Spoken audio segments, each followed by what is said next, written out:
কিন্তু আমি পরিষ্কার বলতে চাই, এরা পরিবারের চাকরি পাওয়ার জন্যে অথবা কারো একটু সহযোগিতার জন্য এরা কোনো লড়াই করে নাই। এরা নিঃস্বার্থ লড়াই করেছে জাতিকে সম্মানিত করার জন্য। জাতির দায়িত্ব এখন এই পরিবার এবং ব্যক্তিদেরকে সম্মানিত করা, করতে হবে, এর কোনো বিকল্প নেই। আমরা দল এবং ধর্মের ভিত্তিতে কোনো বিভাজন মানি না।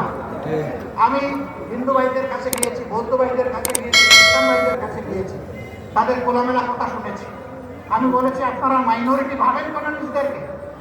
আমি জন্ম নেওয়ার কারণে আমার যে অধিকার আমার সরকারের উপর আছে, আপনাদের সমান অধিকার আছে। আপনাদের এই অধিকারের জন্য আপনারাই লড়াই করবেন, আমরাও লড়াই করবো আপনাদের সাথে। আমরা এখানে ধর্মের ভিত্তিতে কোনো বিভাজন মানি না, কোনো মেজরিটি মাইনরিটি না। একজন নাগরিক বাংলাদেশে জন্ম নিয়েছে, তার পরিচয় সে বাংলাদেশের নাগরিক, সে বাংলাদেশ, এটাই তার পরিচয়।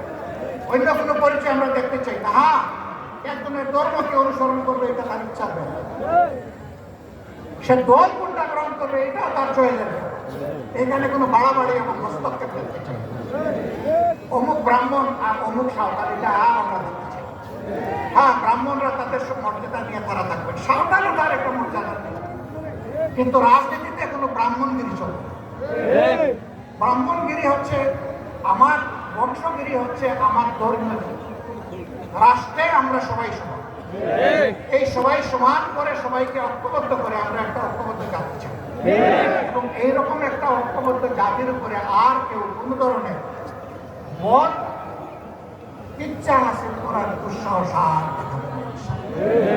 এখন কথা হলো, যারা পালিয়ে গেলেন, করতে গেলেন, ঢুকে গেলেন, কলা পাতায় ঘুমাইলেন, তাদের কি হবে?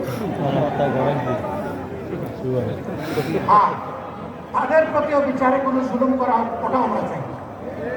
কিন্তু যার ফাঁসি পাও না তার ফাঁসি হোক, যার জীবন পাও না ওটাই যেন সে পায়, যার যতটুকু পাও না সেটাই যেন সে পায়। অভিযোগ